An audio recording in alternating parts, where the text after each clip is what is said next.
इस वीडियो को अंत तक जरूर देखना, क्योंकि आज जो सत्य मैं आपको बताने वाला हूँ वो शायद आपकी पूरी जिंदगी देखने का तरीका बदल दे। क्या आपने कभी ध्यान दिया है कि जीवन के कुछ सबसे गहरे क्षणों में मनुष्य की आंखें अपने आप बंद होने लगती हैं? सिर्फ संभोग के अंतिम क्षण में ही नहीं, बल्कि प्रार्थना में, गहरे ध्यान में, किसी प्रिय व्यक्ति को गले लगाते समय या फिर किसी अत्यंत भावुक पल में भी। ऐसा क्यों होता है? क्या ये केवल शरीर की एक सामान्य प्रतिक्रिया है, या इसके पीछे कोई ऐसा रहस्य छिपा है जिसे हम देखते तो हैं लेकिन समझ नहीं पाते? और अगर ये सिर्फ शरीर की प्रतिक्रिया है तो फिर हजारों वर्षों से ऋषि मुनि ध्यान में आंखें बंद करने पर इतना जोर क्यों देते रहे? क्या दोनों के बीच कोई अदृश्य संबंध है? क्या मनुष्य के भीतर कोई ऐसी शक्ति है जो कुछ विशेष क्षणों में उसे बाहरी दुनिया से हटाकर भीतर की दुनिया में ले जाती है? आज हम उसी रहस्य के द्वार पर खड़े हैं। एक ऐसा रहस्य जो शरीर से शुरू होता है लेकिन चेतना तक पहुंचता है। एक ऐसा प्रश्न जिसका उत्तर केवल विज्ञान में नहीं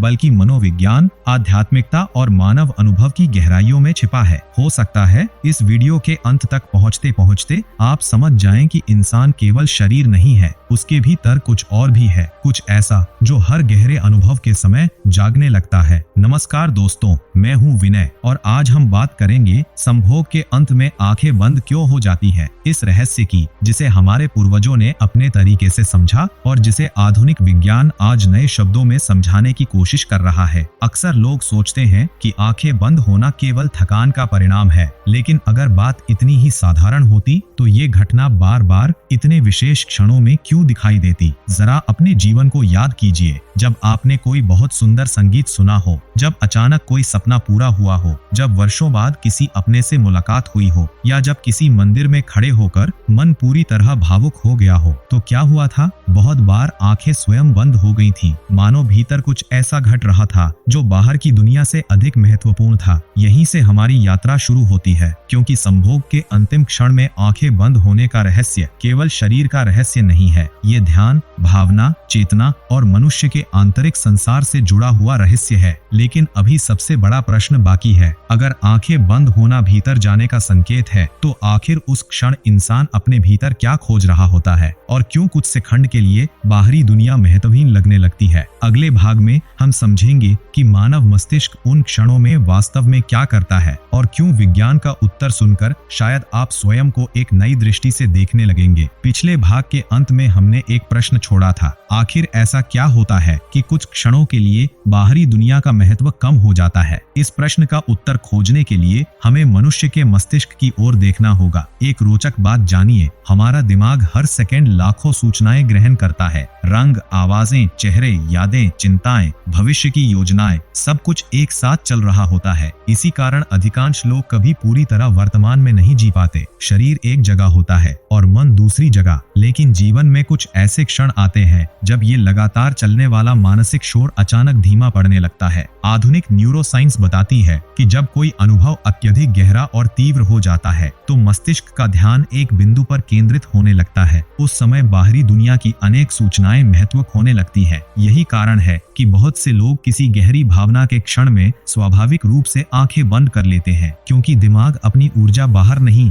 भीतर की अनुभूति पर लगाना चाहता है। जरा एक छोटा सा प्रयोग सोचिए। मान लीजिए आपको किसी ने आपकी जिंदगी की सबसे सुखद खबर दी। शायद वर्षों की मेहनत सफल हो गई, शायद कोई सपना पूरा हो गया। उस क्षण कई लोग कुछ सेकंड के लिए आंखें बंद कर लेते हैं। वे ऐसा सोचकर नहीं करते, ये अपने आप होता है। क्यों? क्योंकि मन उस अनुभव को पूरी गहराई से महसूस करना चाहता है। यही बात हमें एक महत्वपूर्ण समझ तक ले जाती है। आंखें केवल देखने का साधन नहीं है, वे हमारे ध्यान का सबसे बड़ा द्वार है। जब आंखें खुली होती हैं, तो दुनिया लगातार हमारा ध्यान खींचती रहती है, लेकिन जैसे ही आंखें बंद होती हैं, ध्यान का प्रवाह भीतर की ओर मुड़ने लगता है। गौतम बुद्ध ने इसी बात को अपने जीवन में गहराई से देखा था। उन्होंने पाया कि मन हमेशा बाहर भागता रहता है, कभी वस्तुओं की ओर, कभी लोगों की ओर, कभी इच्छाओं की ओर, लेकिन जब ध्यान भीतर लौटता है तभी मनुष्य स्वयं को देख पाता है। यही एक दिलचस्प बात सामने आती है। संभोग के अंतिम क्षण में आंखें बंद होना सिर्फ शारीरिक प्रक्रिया नहीं है, ये उस क्षण की तीव्रता का संकेत भी हो सकता है जहां मन कुछ पल के लिए बाहरी संसार की पकड़ ढीली कर देता है। लेकिन कहानी यहाँ समाप्त नहीं होती,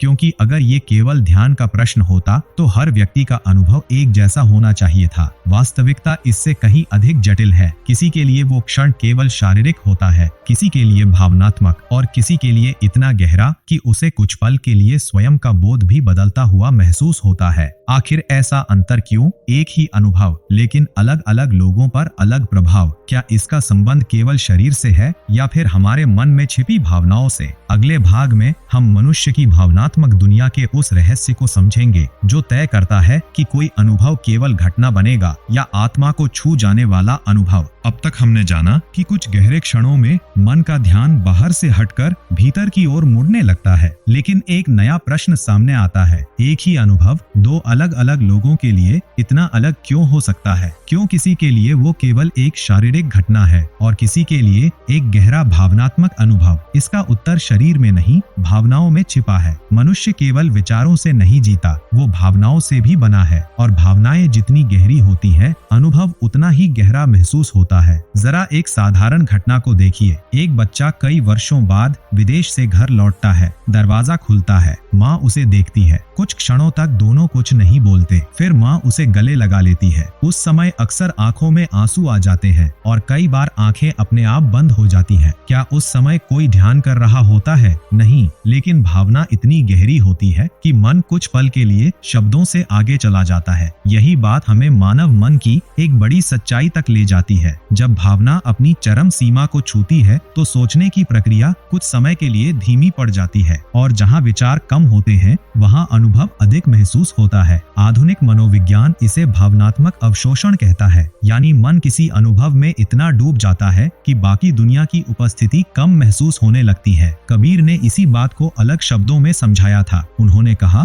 जब मन पूरी तरह किसी अनुभव में उतर जाता है तो देखने वाला और अनुभव करने वाला अलग नहीं रह जाते, दोनों के बीच की दूरी कम होने लगती है। ध्यान दीजिए, यहाँ हम किसी एक विशेष क्रिया की बात नहीं कर रहे, ये जीवन के हर गहरे अनुभव पर लागू होता है। किसी कलाकार को देखिए जब वो अपनी कला में पूरी तरह डूब जाता है। किसी संगीतकार को देखिए जब वो सुरों में खो जाता है। किसी साधक को देखिए जब वो ध्यान में बैठा होता है। उनके चेहरे पर एक समान बात दिखाई देती है, बाहरी दुनिया का प्रभाव कम हो जाता है। यही से एक और रहस्य खुलता है। अधिकांश लोग सोचते हैं कि जीवन के सबसे महत्वपूर्ण अनुभव आंखों से देखे जाते हैं, लेकिन सच ये है कि जीवन के सबसे गहरे अनुभव महसूस किए जाते हैं और महसूस करने के लिए कई बार आंखों का बंद होना जरूरी नहीं, लेकिन स्वाभाविक हो जाता है, क्योंकि मन दृश्य से अधिक अनुभूति पर केंद्रित हो जाता है। अब एक और प्रश्न उभरता है, अगर गहरी भावना मन को भीतर ले जाती है तो फिर कई लोग अपने जीवन में ऐसे अनुभवों के बावजूद खालीपन क्यों महसूस करते हैं? क्यों कुछ लोग क्षणिक सुख के बाद भी बेचैन रहते हैं और क्यों कुछ लोग साधारण अनुभवों में भी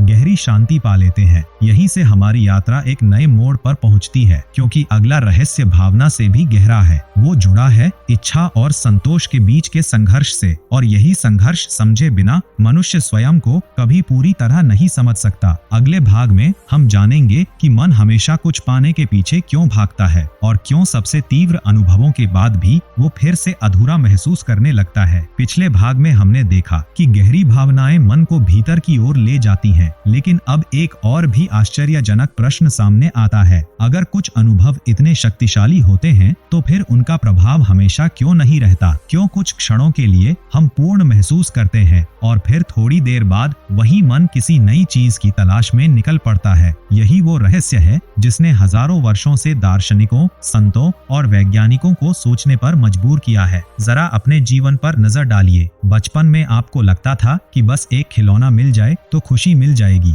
फिर लगा अच्छे अंक मिल जाए तो सब ठीक हो जाएगा, फिर लगा अच्छी नौकरी, अधिक पैसा, सम्मान या कोई विशेष रिश्ता मिल जाए तो जीवन पूर्ण हो जाएगा। लेकिन हर उपलब्धि के बाद कुछ समय बीतते ही मन फिर किसी नई मंजिल की ओर भागने लगता है। ऐसा क्यों? आधुनिक विज्ञान इसे दिमाग की अनुकूलन क्षमता कहता है। जब हमें कोई सुखद अनुभव मिलता है तो मस्तिष्क कुछ समय के लिए उसे विशेष मानता है, लेकिन धीरे धीरे वही अनुभव सामान्य लगने लगता है। फिर मन किसी नए उत्साह की खोज शुरू कर देता है। यही कारण है कि केवल बाहरी उपलब्धियां स्थायी संतोष नहीं दे पाती। चार्ल्स चाणक्य ने मनुष्य के इसी स्वभाव को बहुत गहराई से देखा था। उन्होंने समझा कि इच्छा पूरी होने से इच्छाएं समाप्त नहीं होती, अक्सर वे और अधिक बढ़ जाती है। एक इच्छा पूरी होती है तो दूसरी जन्म ले लेती है, दूसरी पूरी होती है तो तीसरी सामने आ जाती है, मानो मन के भीतर एक अंतहीन दौड़ चल रही हो। अब यहाँ एक अत्यंत महत्वपूर्ण बात समझिए, जब किसी गहरे अनुभव के दौरान आंखें बंद हो जाती हैं, तो कुछ क्षणों के लिए मन की ये दौड़ रुकती हुई महसूस हो सकती है। इसीलिए वो क्षण अलग लगता है, क्योंकि वहाँ केवल चाहना नहीं होता बल्कि अनुभव करना होता है। लेकिन यदि भीतर जागरूकता नहीं है तो वो शांति कुछ ही देर में समाप्त हो जाती है और मन फिर से उसी पुराने चक्र में लौट आता है। एक बार एक युवा साधक ने अपने गुरु से पूछा, गुरुदेव, मुझे जीवन में सब कुछ पाने की इच्छा होती है। गुरु मुस्कुराए। उन्होंने नदी की ओर इशारा किया। नदी लगातार बह रही थी।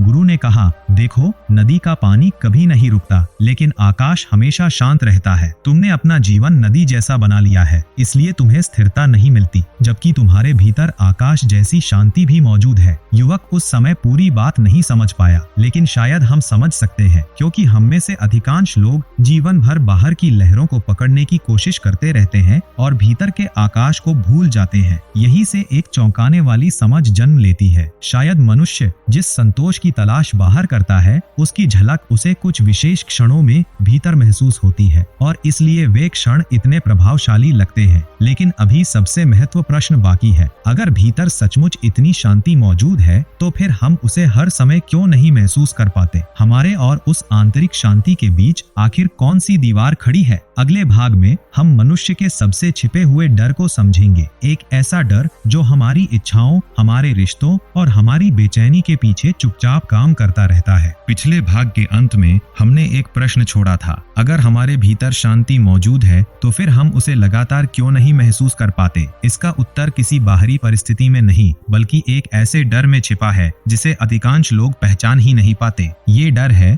अलग हो जाने का डर, अकेले रह जाने का डर, अपूर्ण रह जाने का डर। जन्म के बाद से ही मनुष्य संबंधों के बीच बड़ा होता है। माँ की गोद, परिवार का स्नेह, दोस्तों का साथ, समाज की स्वीकृति, इन सब के बीच उसका मन एक विश्वास बना लेता है कि जुड़ाव ही सुरक्षा है। और जब भी उसे अलगाव का आभास होता है, भीतर कहीं बेचैनी जन्म लेने लगती है। इसीलिए जीवन में सबसे अधिक दर्द अक्सर वहीं होता है जहां सबसे अधिक लगाव होता है। एक वृद्ध व्यक्ति की कल्पना कीजिए, उसने अपना पूरा जीवन परिवार के लिए समर्पित कर दिया, बच्चों को बड़ा किया, उनकी खुशियों के लिए संघर्ष किया। लेकिन एक दिन बच्चे अपने अपने जीवन में व्यस्त हो गए। घर वही था, दीवारें वही थीं, लेकिन भीतर एक खालीपन पैदा हो गया। क्यों? क्योंकि शरीर अकेला नहीं हुआ था, मन अकेला महसूस करने लगा था। यही आधुनिक मनोविज्ञान एक गहरी बात बताता है। मनुष्य केवल सुख की तलाश नहीं करता, वो जुड़ाव की तलाश भी करता है। उसे महसूस होना चाहिए कि वो किसी से जुड़ा हुआ है, कि उसका अस्तित्व किसी बड़े अर्थ से संबंधित है। और जब ये अनुभव नहीं मिलता तो भीतर एक सूक्ष्म बेचैनी जन्म लेती है। भगवान श्री कृष्ण ने भी मनुष्य की इसी स्थिति को समझा था। उन्होंने देखा कि जब इंसान केवल बाहरी संबंधों में अपनी पहचान खोजता है तो उसका मन अस्थिर हो जाता है, क्योंकि दुनिया की हर चीज बदलती रहती है। लोग बदलते हैं, परिस्थितियां बदलती है, समय बदलता है, और जो बदलता है उस पर पूरी तरह टिके रहना हमेशा भय पैदा करता है। यही एक अद्भुत विरोधाभास सामने आता है। मनुष्य प्रेम चाहता है लेकिन खोने से डरता है। वो जुड़ना चाहता है लेकिन टूटने से भी डरता है। वो निकटता चाहता है लेकिन उसी निकटता में असुरक्षा भी महसूस करता है। और यही आंतरिक संघर्ष उसकी बहुत सी बेचैनियों का कारण बन जाता है। अब ध्यान से सुनिए, जीवन के कुछ विशेष क्षणों में जब मन पूरी तरह वर्तमान में उतर जाता है तो ये डर कुछ पल के लिए कमजोर पड़ जाता है। उस समय व्यक्ति केवल अनुभव करता है, वो गणना नहीं करता, वो भविष्य नहीं सोचता, वो अतीत नहीं दोहराता। और शायद इसी कारण वे क्षण इतने प्रभावशाली लगते हैं, क्योंकि कुछ सेकंड के लिए मन अपने सबसे पुराने भय से मुक्त महसूस करता है। लेकिन क्या ये मुक्ति स्थायी है? नहीं, क्योंकि डर की जड़ अभी भी भीतर मौजूद रहती है और जब तक उसकी जड़ को नहीं समझा जाता, मन बार बार उसी बेचैनी में लौटता रहता है। यही गौतम बुद्ध की यात्रा शुरू होती है। उन्होंने बाहरी संसार को छोड़कर इस डर की जड़ को खोजने का निर्णय लिया। उन्हें समझना था कि आखिर मनुष्य किस चीज को पकड़कर बैठा है जिसके खोने का उसे इतना भय है। और जब उन्हें उत्तर मिला तो वो केवल उनके लिए नहीं, पूरी मानवता के लिए एक जागरण बन गया। अगले भाग भाग में हम बुद्ध की उस खोज को समझेंगे जिसने मानव मन के सबसे बड़े भ्रम को उजागर कर दिया, और शायद पहली बार हम ये देख पाएंगे कि हमारी अधिकांश पीड़ा वास्तव में पैदा कहां से होती है। रात का समय था, चारों ओर शांति थी, लेकिन एक व्यक्ति के भीतर प्रश्नों का तूफान चल रहा था। वो व्यक्ति थे गौतम बुद्ध। उन्होंने लोगों को देखा, कोई धन के पीछे भाग रहा था, कोई सम्मान के पीछे, कोई रिश्तों में सुख खोज रहा था, कोई उपलब्धियों में। फिर भी लगभग हर व्यक्ति के भीतर कोई न कोई बेचैनी मौजूद थी। बुद्ध ने एक प्रश्न पूछा, क्या पीड़ा का कारण दुनिया है या दुनिया को देखने का हमारा तरीका? यहीं से उनकी सबसे बड़ी खोज शुरू हुई। उन्होंने पाया कि मनुष्य की अधिकांश पीड़ा घटनाओं से नहीं बल्कि उनसे जुड़ी अपनी पकड़ से पैदा होती है। एक छोटा सा उदाहरण देखिए। दो लोग बारिश में खड़े हैं। एक व्यक्ति मुस्कुरा रहा है, उसे बारिश सुंदर लग रही है। दूसरा व्यक्ति परेशान है, उसे वही बारिश समस्या लग रही है। घटना एक है लेकिन अनुभव अलग अलग है। क्यों? क्योंकि वास्तविकता से अधिक हमारी मानसिक व्याख्या काम कर रही होती है। यही बात जीवन के हर क्षेत्र में दिखाई देती है। जब कोई हमारी प्रशंसा करता है तो मन प्रसन्न हो जाता है, जब कोई आलोचना करता है तो वही मन दुखी हो जाता है। लेकिन ध्यान से देखिए, दर्द शब्दों में नहीं था, दर्द उस पहचान में था जिसे हमने उन शब्दों से जोड़ लिया। बुद्ध ने इसे बहुत सरल तरीके से समझा। उन्होंने देखा कि मन लगातार किसी न किसी चीज को पकड़ना चाहता है। सुख को पकड़ना, लोगों को पकड़ना, अपनी छवि को पकड़ना, अपने विचारों को पकड़ना। और जितनी मजबूत पकड़ होती है उतना ही बड़ा भय पैदा होता है, क्योंकि जिसे पकड़ा है उसे खोने की संभावना भी होती है। यही एक वैज्ञानिक तथ्य भी सामने आता है। मस्तिष्क का एक भाग लगातार सुरक्षा खोजता रहता है। वो अनिश्चितता को पसंद नहीं करता, इसलिए वो परिचित चीजों से चिपक जाता है। लेकिन जीवन का स्वभाव परिवर्तन है, और जब परिवर्तन पकड़ से टकराता है तो बेचैनी पैदा होती है। अब एक गहरी बात समझिए। बहुत से लोग सोचते हैं कि उन्हें दुख इसलिए है क्योंकि उनके पास कुछ नहीं है, लेकिन कई बार दुख इसलिए भी होता है क्योंकि वे उस चीज को खोने से डरते हैं जो उनके पास है। यानी समस्या केवल अभाव नहीं, आसक्ति भी हो सकती है। कबीर ने इसी ओर संकेत किया था। उन्होंने कहा, मनुष्य बाहर की रस्सियों से नहीं बंधा होता, वो अपने ही मन की गांठों से बंधा होता है। और जब तक वो इन गांठों को नहीं देखता, उसे लगता रहता है कि उसकी कैद का कारण दुनिया है। यही हमारी चर्चा एक नए मोड़ पर पहुंचती है, क्योंकि अब प्रश्न ये नहीं है कि हम किससे जुड़े हुए हैं। असली प्रश्न ये है कि हम अपनी पहचान किसमें खोज रहे हैं। अगर मेरी पहचान केवल मेरे शरीर में है तो उम्र बढ़ने का भय होगा। अगर मेरी पहचान केवल धन में है तो हानि का भय होगा। अगर मेरी पहचान केवल दूसरों की स्वीकृति में है तो अस्वीकार किए जाने का भय होगा। और यही भय धीरे धीरे पूरे जीवन को नियंत्रित करने लगता है। लेकिन क्या कोई ऐसा मार्ग है जहां मनुष्य संबंध भी रखे, दुनिया में भी रहे और फिर भी भीतर से स्वतंत्र बना रहे? यही वो प्रश्न है जिसका उत्तर भारतीय आध्यात्मिक परंपरा ने हजारों वर्षों तक खोजा। अगले भाग में हम उस आंतरिक संघर्ष का सामना करेंगे जहां पहली बार मनुष्य को पता चलता है कि उसका सबसे बड़ा विरोधी कोई दूसरा व्यक्ति नहीं बल्कि उसका अपना ही अनदेखा मन है। अब तक की यात्रा में हमने इच्छाओं को देखा, डर को देखा, आसक्ति को देखा, लेकिन अब हम उस जगह पहुंच रहे हैं जहां अधिकांश लोग पहुंचना ही नहीं चाहते, क्योंकि यहाँ सामना किसी और से नहीं, स्वयं से होता है। एक शांत कमरे में बैठकर केवल 10 मिनट अपने मन को देखने की कोशिश कीजिए, बिना मोबाइल, बिना संगीत, बिना किसी बातचीत के, सिर्फ आप और आपका मन। शुरुआत में सब सामान्य लगेगा, लेकिन कुछ ही देर बाद विचारों की भीड़ दिखाई देने लगेगी। पुरानी यादें, अधूरे सपने, भविष्य की चिंताएं, कल्पनाएं, पछतावे, डर। मन मानो एक ऐसे बाजार की तरह दिखाई देगा जहां कभी शांति नहीं होती। यहीं से आंतरिक संघर्ष शुरू होता है, क्योंकि हम पूरी जिंदगी दुनिया को समझने में लगा देते हैं, लेकिन अपने मन को समझने के लिए बहुत कम समय निकालते हैं। स्वामी विवेकानंद ने एक बार कहा था, मनुष्य बाहर की प्रकृति को जीतने में लगा रहता है, लेकिन सबसे बड़ी विजय अपने भीतर की प्रकृति पर होती है। ये बात सुनने में सरल लगती है, लेकिन जीना कठिन है, क्योंकि मन हमेशा वही नहीं चाहता जो हमारे लिए अच्छा हो। कई बार वो वही चाहता है जिसकी उसे आदत पड़ चुकी होती है। यही कारण है कि कुछ लोग बार बार उन्हीं गलतियों को दोहराते हैं जिनसे उन्हें पहले भी दुख मिला था। मनोविज्ञान इसे पैटर्न कहता है। मन परिचित रास्तों पर चलना पसंद करता है, चाहे वे रास्ते पीड़ा की ओर ही क्यों न ले जाएं। एक व्यक्ति को बार बार क्रोध आता है, उसे पता है कि इससे रिश्ते बिगड़ते हैं, फिर भी वो वही करता है। दूसरा व्यक्ति हर समय दूसरों की स्वीकृति चाहता है, उसे पता है कि इससे वो कमजोर पड़ रहा है, फिर भी वो रुक रुक नहीं पाता। क्यों? क्योंकि उनका संघर्ष बाहरी नहीं, आंतरिक है, और यही संघर्ष मानव जीवन की सबसे बड़ी लड़ाइयों में से एक है। उपनिषदों के ऋषियों ने मन की तुलना एक अशांत घोड़े से की थी। यदि उसे दिशा न मिले तो वो व्यक्ति को कहीं भी ले जा सकता है, लेकिन यदि उसे समझ लिया जाए तो वही घोड़ा मंजिल तक भी पहुंचा सकता है। अब यहाँ एक महत्वपूर्ण मोड़ आता है। जीवन के कुछ गहरे अनुभवों में कुछ क्षणों के लिए मन का शोर कम हो जाता है, और जब शोर कम होता है तो व्यक्ति अपने भीतर एक अलग प्रकार की शांति की झलक महसूस कर सकता है। समस्या ये है कि अधिकांश लोग उस झलक को समझ नहीं पाते। वे केवल अनुभव को याद रखते हैं, उसके पीछे छिपे संदेश को नहीं।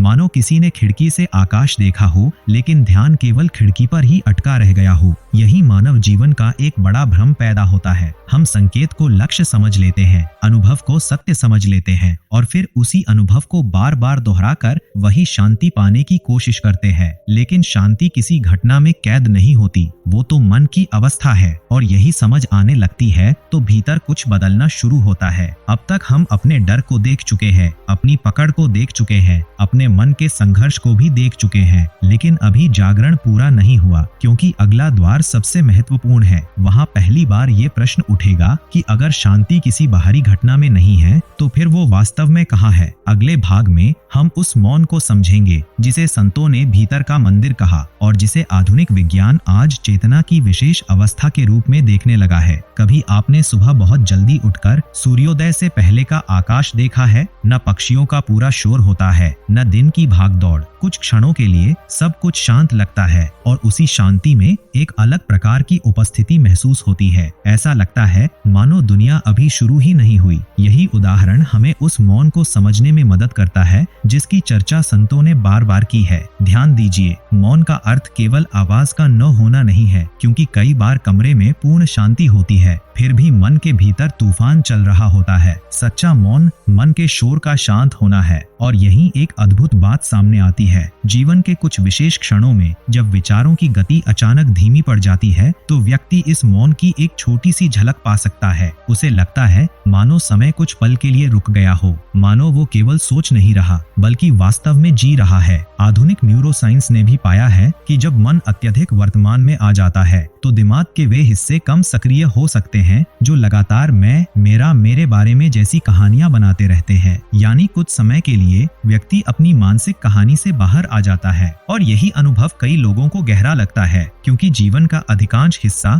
हम अपनी कहानियों में बिताते हैं। मैं कौन हूँ? लोग मेरे बारे में क्या सोचते हैं? मैं सफल हूँ या नहीं? मुझे क्या मिलेगा? मुझसे क्या छिन सकता है? इन प्रश्नों का शोर इतना अधिक होता है कि भीतर का मौन सुनाई ही नहीं देता। एक बार एक साधक ने अपने गुरु से पूछा, मैं शांति कहाँ खोजूं? गुरु उसे एक झील के किनारे ले गए। झील का पानी तेज हवा से हिल रहा था। गुरु ने कहा, पानी में अपना चेहरा देखो। साधक ने कोशिश की, लेकिन कुछ स्पष्ट नहीं दिखा। थोड़ी देर बाद हवा शांत हुई, पानी स्थिर हो गया। अब उसका चेहरा साफ दिखाई देने लगा। गुरु मुस्कुराए। उन्होंने कहा, झील में समस्या नहीं थी, समस्या उसकी अशांति थी। तुम्हारे मन की स्थिति भी यही है। ये सुनकर साधक चुप हो गया, क्योंकि उसे पहली बार समझ आया कि वो जीवन भर उत्तर खोज रहा था, लेकिन अपने ही मन की लहरों को नहीं देख रहा था। यही जागरण का पहला द्वार खुलता है, जब मनुष्य ये समझने लगता है कि शांति किसी वस्तु में नहीं, किसी उपलब्धि में नहीं, किसी व्यक्ति में भी नहीं, बल्कि उसकी अपनी चेतना की गहराई में छिपी है। और तब उसकी खोज की दिशा बदलने लगती है। वो केवल अनुभवों का संग्रह नहीं करता, बल्कि अनुभव करने वाले को समझने लगता है। लेकिन यही एक और चुनौती सामने आती है। यदि भीतर इतनी गहराई है तो फिर अधिकांश लोग पूरी जिंदगी उससे अनजान क्यों रहते हैं? क्या चीज उन्हें स्वयं से दूर रखती है? अगले भाग में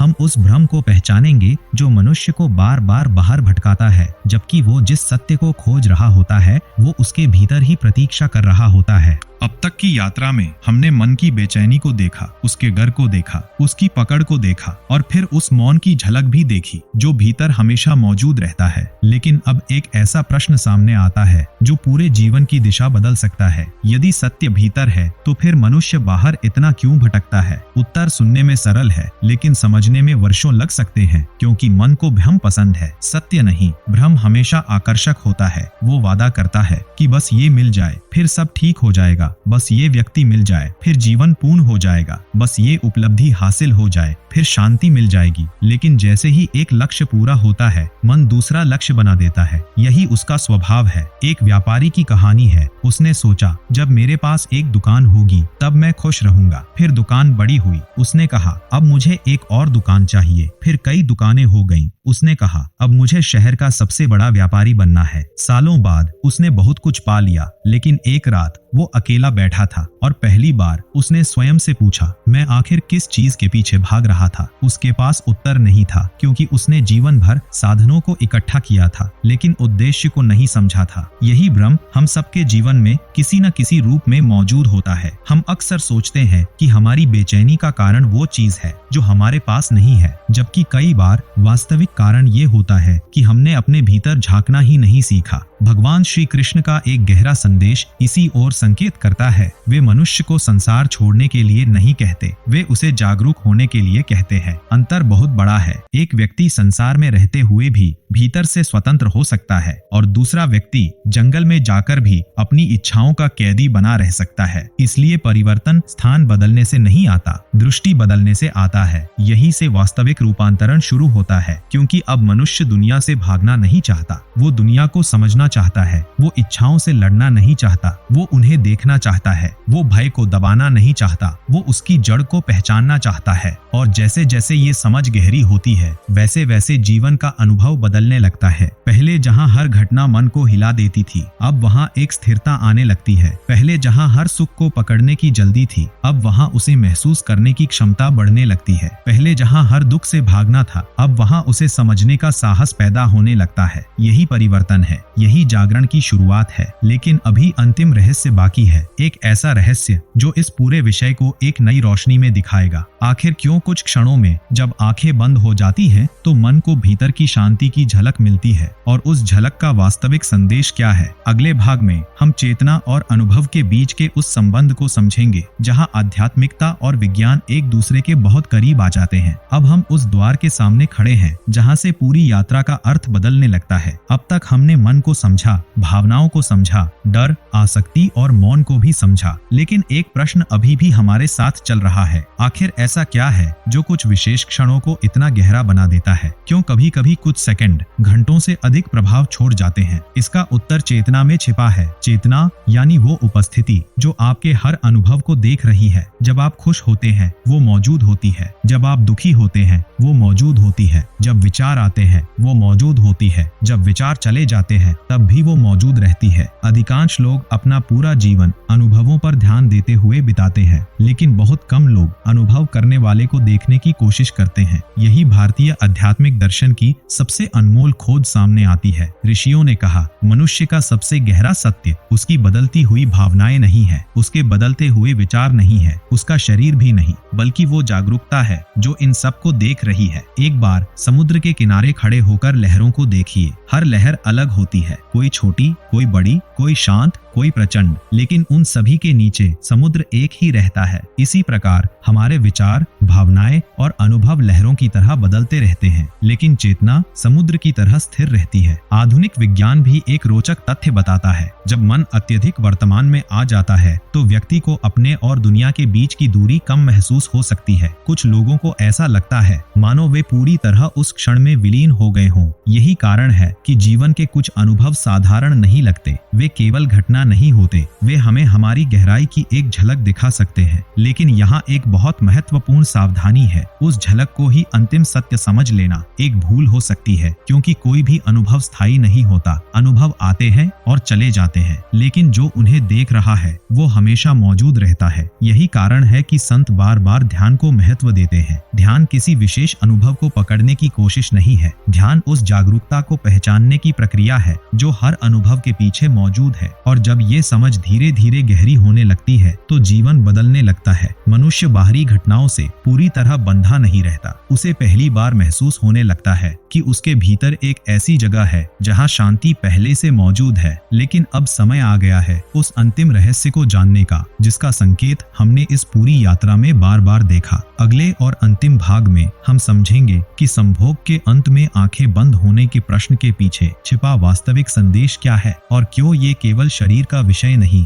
बल्कि मनुष्य की चेतना को समझने का एक द्वार भी बन सकता है। वही इस पूरी यात्रा का अंतिम बोध हमारा इंतजार कर रहा है। और अब हम उस अंतिम बिंदु पर पहुंच चुके हैं जहां से पूरी यात्रा एक नई रोशनी में दिखाई देने लगती है। शुरुआत में हमने एक प्रश्न पूछा था, संभोग के अंत में आंखें बंद क्यों हो जाती हैं? क्या ये केवल शरीर की प्रतिक्रिया है? क्या ये केवल आदत है या इसके पीछे कोई गहरा रहस्य छिपा है? अब तक की यात्रा के बाद हम इसका उत्तर अधिक स्पष्टता से देख सकते हैं। विज्ञान हमें बताता है कि गहरे भावनात्मक और तीव्र अनुभवों के दौरान मस्तिष्क का ध्यान कुछ समय के लिए भीतर की अनुभूति पर केंद्रित हो सकता है। इसलिए कई लोगों की आंखें स्वाभाविक रूप से बंद हो जाती है। ये शरीर और मस्तिष्क की एक सामान्य प्रक्रिया हो सकती है, लेकिन आध्यात्मिक दृष्टि यहाँ एक और परत जोड़ती है। वो कहती है कि आंखें बंद होना स्वयं में रहस्य नहीं है, रहस्य उस दिशा में है जिस ओर ध्यान जा रहा है। पूरी यात्रा में हमने देखा कि मनुष्य बाहर सुख खोजता है, बाहर पहचान खोजता है, बाहर पूर्णता खोजता है, लेकिन जीवन के कुछ गहरे क्षण उसे कुछ पल के लिए भीतर की ओर मोड़ देते हैं। और जब ध्यान भीतर जाता है तो व्यक्ति एक ऐसी शांति की झलक पा सकता है जो किसी वस्तु से नहीं आती। यही सबसे बड़ा भ्रम टूटता है। अधिकांश लोग सोचते हैं कि उन्हें उस अनुभव से शांति मिली, लेकिन संतों ने कहा शांति अनुभव से नहीं आई, शांति तो पहले से भीतर थी। उस अनुभव ने केवल कुछ क्षणों के लिए मन का शोर कम कर दिया, और जब शोर कम हुआ तो भीतर की शांति दिखाई देने लगी। ठीक वैसे ही जैसे बादल हटने पर आकाश दिखाई देता है। आकाश नया नहीं बनता, वो पहले से मौजूद होता है, केवल बादल रास्ते से हट जाते हैं। यही इस पूरी यात्रा का सबसे गहरा बोध है। मनुष्य जीवन भर उन बादलों को पकड़ने की कोशिश करता है जिन्होंने एक बार उसे आकाश दिखाया था, लेकिन वो भूल जाता है कि उसका लक्ष्य बादल नहीं आकाश था। कबीर इसी ओर संकेत करते हैं। वे कहते हैं, जिसे तुम बाहर खोज रहे हो उसकी जड़ तुम्हारे भीतर है। बुद्ध ने भी यही देखा, श्री कृष्ण ने भी यही समझाया, विवेकानंद ने भी यही पुकार लगाई। सभी मार्ग अंततः एक ही दिशा में इशारा करते हैं। अपने भीतर लौटो, अपने मन को समझो, अपने डर को पहचानो, अपनी आसक्तियों को देखो और फिर उस मौन को सुनो जो हमेशा से तुम्हारे भीतर मौजूद है। तब तुम्हें समझ आएगा कि जीवन का उद्देश्य किसी विशेष अनुभव को पकड़ लेना नहीं है, बल्कि उस चेतना को पहचानना है जो हर अनुभव के पीछे मौजूद है। और शायद यही कारण है कि कुछ क्षण हमें इतना गहरा स्पर्श कर जाते हैं। वे हमें याद दिलाते हैं कि हम केवल शरीर नहीं हैं, हम केवल विचार नहीं हैं, हम केवल इच्छाएं नहीं हैं। हमारे भीतर एक और आयाम है, शांत, स्थिर और सदैव उपस्थित। जिस सत्य को तुम पूरी दुनिया में खोज रहे थे वो कभी तुमसे दूर था ही नहीं, वो हमेशा तुम्हारे भीतर मौजूद था। बस मन का शोर इतना अधिक था कि उसकी आवाज सुनाई नहीं दे रही थी। अब यदि इस वीडियो के बाद तुम कुछ मिनट शांत बैठ सको, अपने भीतर झांक सको और बिना किसी निर्णय के स्वयं को देख सको, तो शायद ये पूरी यात्रा सफल हो जाएगी। क्योंकि जागरण किसी पुस्तक में नहीं होता, किसी वीडियो में नहीं होता, वो उस क्षण होता है जब इंसान पहली बार स्वयं को स्पष्ट रूप से देख लेता है। और उस मौन में जहाँ कोई प्रश्न नहीं बचता, वहीं से शांति जन्म लेती है, वहीं से स्वतंत्रता जन्म लेती है और वहीं से वास्तविक जीवन शुरू होता है।